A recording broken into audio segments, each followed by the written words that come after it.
The Stamina Necromancer in ESO is absolutely the best class you can play right now if you want God tier AoE damage.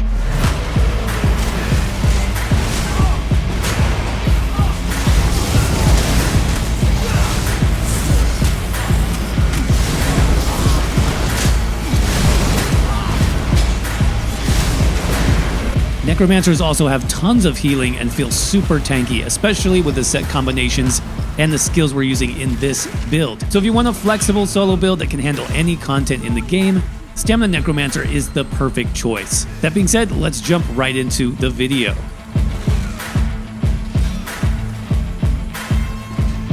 Alright everybody, here we are back on the Stamina Necromancer with an updated solo build for the Elder Scrolls Online. Stamina Necro in a very strong position this patch. Tons of survivability, self-healing, damage, especially AoE damage. This thing just tears through enemies very quickly. So it's going to be great for any solo content, whether you're grinding experience, you want to solo arenas or dungeons. The Stamina Necromancer is looking very, very good. Let's go ahead and check out the stats first of all, so you can see what I'm talking about. So the basic buff stats on this setup, looking at about 13,000 max magicka, 23,000 max health, about 30k max stamina, and our recoveries are very good. Those obviously go up with our active pets, so you want to make sure you keep that active to max out your recovery. About 2,000 stamina recovery is very good, 800 magicka recovery. The damage here is very good as well, sitting at about 5,300 weapon damage. That, of course, will go up with our backbar glyph. Fully procced, you'll be closer to about 6,000 weapon damage and about 53% weapon critical. So overall, I am pretty happy with the stats on this particular setup. Obviously, that'll change a little bit depending on your race. But as far as the attributes, of course, 64 points into max stamina is how you want to set this up. For the Mundus Stone, I am sort of switching back and forth between the Thief and the Lover. It does also depend on your race, if you have any, penetration bonuses and things like that. Currently running the Thief, but I think either of those will be a solid option. As far as the food here, the Lava Foot Soup is also great for the stamina and the stamina recovery. Now, this does not give you any health, so I would sort of reserve this if your race has health, such as Orc, Imperial, Nord, something like that. It's very easy to run Lava Foot Soup because you have so much extra health. If you're not using one of those options, then maybe just add an extra health glyph to your armor, one of the big spots like the helmet or the chest, and you should be able to pull this off. I definitely do recommend it because of the stamina recovery, though. Now, speaking of races, like I said, you have many good options for this. Currently, I am using the Orc as my preferred option. This is a great balance option for a stamina solo build because you have max stamina, obviously, you have max health, which is really good for rounding out those stats. A little bit of extra healing when you do damage, that's also very nice. And plus Swift Warrior is great on the Necromancer. Extra weapon and spell damage certainly helpful, but you'll also get the extra movement speed, which Necromancers typically don't have a lot of bonuses in that department, so that does definitely help things out. Like I said, this is totally flexible. You can feel free to run any race. I did experiment with Khajiit. That was fine. Imperial is a very good choice for cost reduction. I'll have more options listed in the written guide if you want to check that out. But basically, you can make anything here work pretty well. Now, lastly, I do want to talk about potions for just a minute. Necromancer is one of those classes where it's kind of difficult to not use weapon power or spell power potions.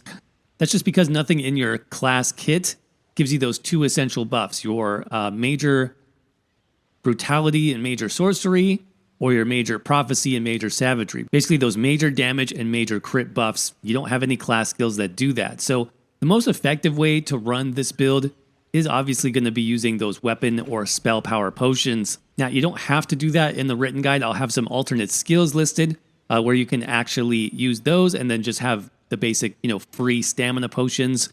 That's a great option too if you don't care so much about maxing out the damage and you just want to save on some gold. So I definitely would recommend you check that out. But that covers the basics, so let's go ahead and jump right into the gear sets next.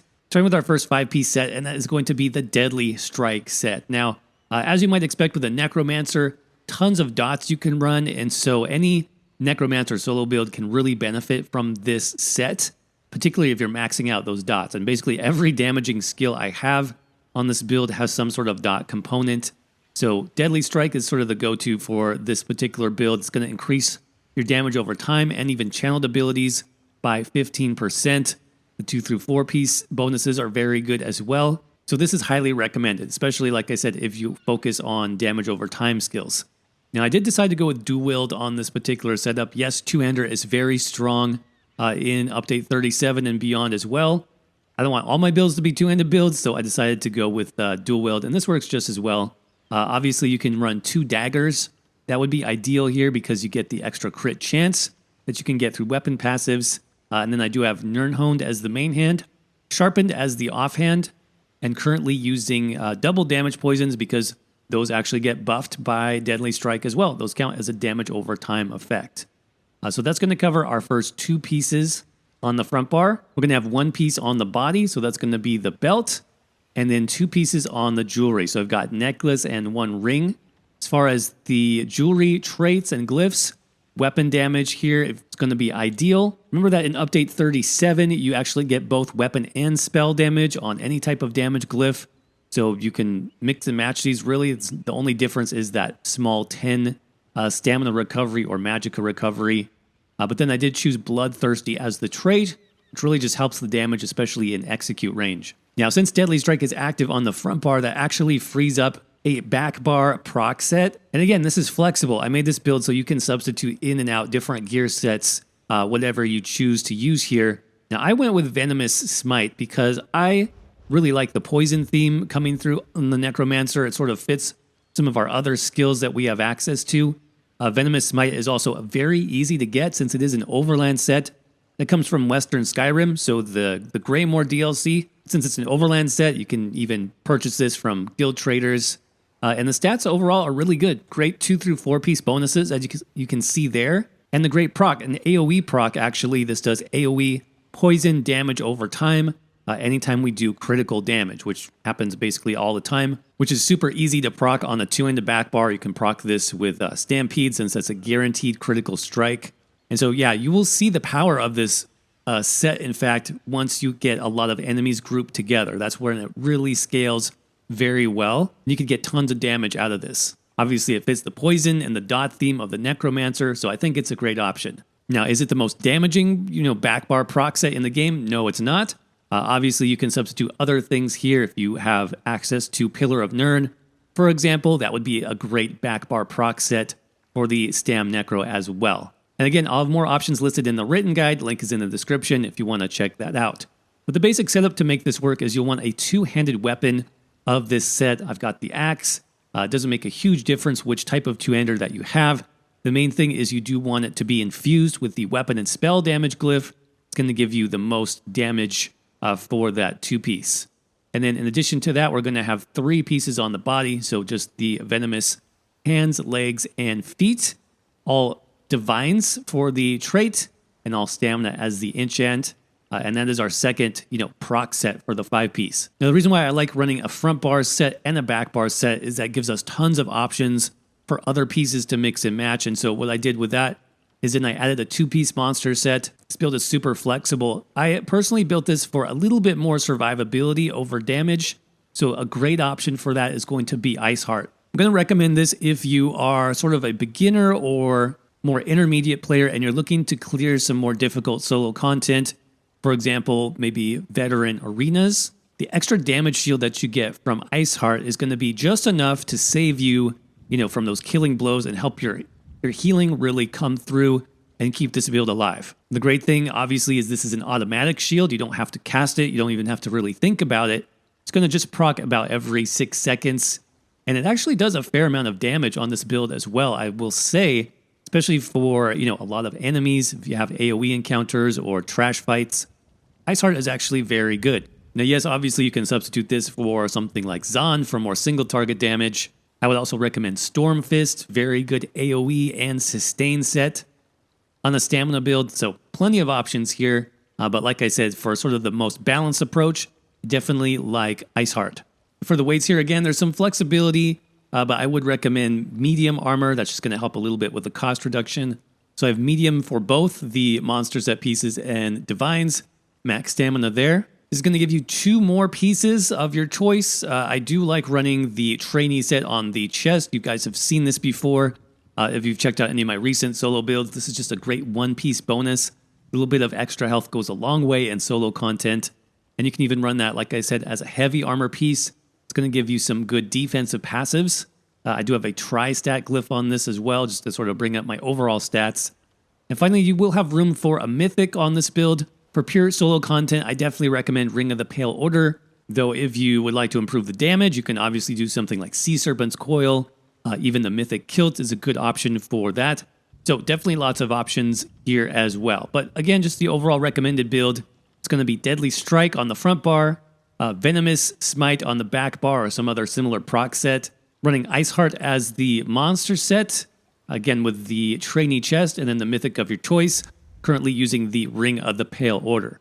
Now that said, let's jump right into skills, starting on our front bar, which is that dual wield, running Deadly Cloak. And I am a big fan of Deadly Cloak from the dual wield skill line. If you're running dual wield, then I definitely recommend you put Deadly Cloak somewhere on your bar, not just for the AoE damage, which is great, but also for the major evasion. So that's 20% reduced damage from AoE attacks. And you really feel tanky on this build, even though we don't have a lot of defensive skills, because the Necromancer has more defensive focused passives. You have great healing, obviously, and then the extra AoE damage reduction. You definitely feel a difference here. Also, this lasts for 20 seconds, so it's very easy to maintain, and I just like it. So definitely recommend Deadly Cloak. Next up, we have some Necromancer abilities, starting with our bread and butter damage skill. It's going to be Blighted Blast Bones from the Gravelord skill line. Look how cheap this thing is to cast. 1,000 stamina, basically nothing. You won't even notice casting this ability, but it does huge AoE damage spikes, which is really the core of this build. The more enemies you have around you, the more DPS you're going to do, because this thing is just an AoE monster. This does have a 2.5 second delay, so you'll see in the rotation section basically how this works is you'll cast a Blast Bones, then you have time for 2 offensive abilities, Blast Bones again, 2 more offensive abilities, Blast Bones and Bar Swap. Essentially is how that's going to work, but you do want this on your build. Great overall damage skill. Next up, another damaging skill, Detonating Siphon. This is more of a damage over time effect though, so obviously that's going to be buffed by Deadly Strike. You can see this has a very nice tooltip even though we're unbuffed currently. Additional explosion damage, so more AoE damage, right? And then increased 3% damage done while slotted. This is just a no-brainer in my opinion. Now, if you do need more sustain, if you find yourself struggling, maybe you're a little bit lower on the champion point scale, then you can actually use the other morph of this. I believe that's called Mystic Siphon. You actually get a good amount of recovery, magicka health and stamina recovery for running Mystic Siphon. So definitely play around with the morphs here if you need to. Now, Ruinous Scythe. This is probably my favorite skill on this build. This comes from Bone Tyrant. And I am using this more and more on Necromancer builds because the skill does so much, okay? It does bleed damage, first of all, applying the hemorrhaging status effect. So that does bonus damage right there. It sets enemies off balance, which is really good as well. We're going to see how that integrates with our champion points in just a minute. But also look at the healing. 3,590 health for the first enemy, and an additional about 1,200 healing for each additional enemy up to 5 times. So this is easily over 10,000 healing per cast, you know, when you have a lot of enemies lined up. So really great ability. This is so amazing. It has a wide arc, so you can get tons of enemies within that range. So very, very good skill. I can't recommend that enough for you guys. Final normal ability here is going to be Barb Trap. Love running this on the front bar. Not only do you get, you know, great single target damage over time, minor force, 10% bonus crit damage. This also applies hemorrhaging, but you also get the Slayer passive, right? So bonus weapon and spell damage is always a good thing. And speaking of Slayer, I am running Dawnbreaker of Smiting, also from the Fighters Guild, currently on the front bar. I do swap this out with the Necromancer Ultimate, the Pestilent Colossus morph from the Gravelord skill line. It really is up to you. The reason why I keep going back to Dawnbreaker of Smiting is this just works a little bit better on solo boss fights that have waves of adds. You know, you might get an enemy down 20% or something, and then suddenly they call in like 3, 4, 5 adds to come rush you, right? When you're soloing, it really helps to have sort of an AoE stun, an AoE burst skill like Dawnbreaker on your bar. The Colossus is great, but it does cost a lot of ultimate. It means you won't be able to use your ultimate quite as much in a fight, especially shorter fights. So I'm currently using Dawnbreaker, but like I said, that's totally up to you what you prefer to use there. Back bar, of course, is our two-handed bar. We're going to use a couple of 2H abilities here. Starting with Stampede, this is our gap closer, great for mobility, but mainly used to proc that back bar infused weapon and spell damage glyph, which we mentioned earlier. This does do great AoE damage as well. And then second ability here is Carve. Carve is more damage over time. Tons of dots on this particular setup. It's AoE. It also gives you a free damage shield, so you can use this in emergencies as well. And some people don't know this.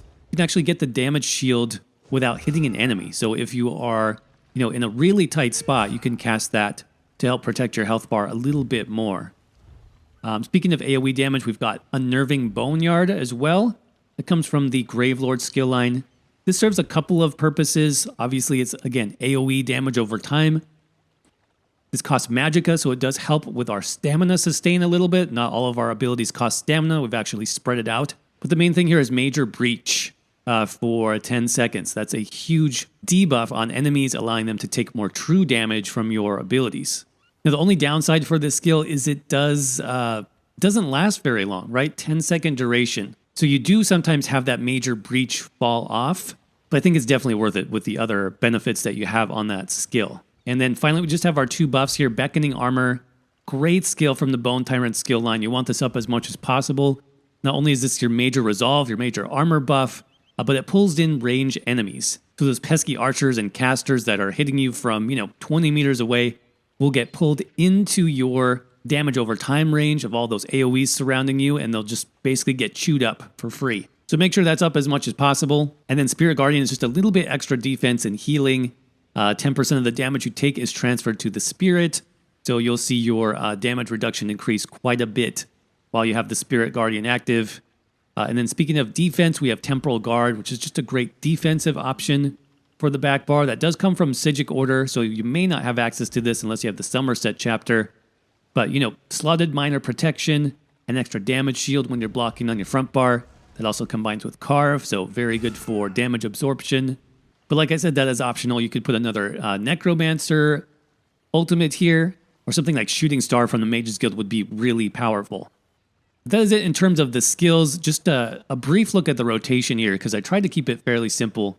On the back bar, we have those 3 dots and those 2 buffs. So you want to just start there, make sure your potion is active, and get all those dots up and running. So there's Stampede, Carve, here's the Graveyard, and then our 2 buffs. Then usually I'll do Carve one more time just to increase that duration. Then bar swap to the front. Remember on the front bar we talked about Blast Bones and then 2 abilities. That's basically how this works. So you want to do Blast Bones, Deadly Cloak, and Trap, for example. That's one. You can do Blast Bones, your Siphon, and you can use your Ruinous Scythe. That's another one. You could also do Blast Bones and 2 Ruinous Scythes. Or you could do Blast Bones and Ultimate and a Scythe, something like that. Just making sure that all of those dots, first of all, are down. So Deadly and Trap, your Ruinous, your Siphon, and then using Scythe a few times. And then just use your Blast Bones before you bar swap to the back. That'll give you the most damage possible. And just refresh those buffs on the back bar. Alright, next let's check out the champion points. And always just keep in mind that we do have a written guide, which is linked in the description, and the pinned comment below. That goes over everything from the slotted skills, passive skills, and of course the champion points. We do have those broken down by 300, 600, 900, and 1200 CP, so you can see what I recommend at different breakpoints. In terms of the green CP, this is really up to you. This is more personalized. I tend to always start with Steed's Blessing for the movement speed. That's very helpful on this class especially. And then Treasure Hunter, Rationer, and Liquid Efficiency. In the blue tree, this is where things get a little bit more interesting. I do definitely recommend Fighting Finesse for the extra critical damage and critical healing. That's very helpful. You can see we have tons of AoE skills on this build, so Biting Aura is effective. I did choose Thaumaturge, since most of our skills are dots as well. And then one more that I think is really beneficial on, especially the Stamina Necromancer, which we mentioned. We have this CP star called Exploiter, and this increases your damage done against off-balance enemies by 2% per stage. So that's going to be a 10% damage done bonus. The thing about the Stamina Necromancer, as we saw, is you have AoE off balance. That is incredibly powerful when paired with the Exploiter CP star. Basically, when that wave of ads spawns in, hit them right away with that Ruinous Scythe that's going to proc off balance on every enemy, and then you get that 10% bonus damage done for the duration of off balance. It's about 6 or 7 seconds, I think. So then you're going to pop your ultimate, right? Hit him with a Stampede, hit him with Carve, make sure your Blast Bones goes off at the same time, and basically everything is going to explode because you have that bonus damage on top of the damage that you do with all of your other skills. So this is really effective, definitely worth putting on the build. Finally, in our red tree, pretty standard setup. We've got Boundless Vitality for the health, Fortified for the extra armor, Rejuvenation for the recovery, and then Bloody Renewal for the stamina sustain. Finally, for the outfit style here, if you're curious about how I got this particular look, it's going to be a combination of 2 styles here. We're running the Scale Collar style on most of the body pieces. That's in the heavy armor there. And for the head and the legs and boots, a few other pieces, that's going to be a Silken Ring from Cradle of Shadows. Everybody, and with that said, that's going to wrap up our updated Stamina Necromancer solo build for the Elder Scrolls Online. If you enjoyed this video, do me a favor, make sure to crush that like button.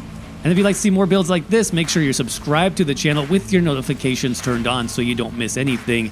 As you can probably tell, I'm updating tons of builds this patch, both with videos and on my website, that's hacktheminotaur.com. This video has a full written guide there, by the way, with everything you need to know, from alternate gear sets to skills, passives, champion point loadouts. So if you'd like to see all the options, make sure to head over there. Link will be in the description and the pinned comment, so it's easy to find. Finally, if you guys have any specific builds that you'd like to see here on the channel, make sure to let me know down in the comments section. I always read those and respond whenever I can. So let me know what you think, and as always, I hope you're doing well. Stay safe out there, and I will see you around in the next video.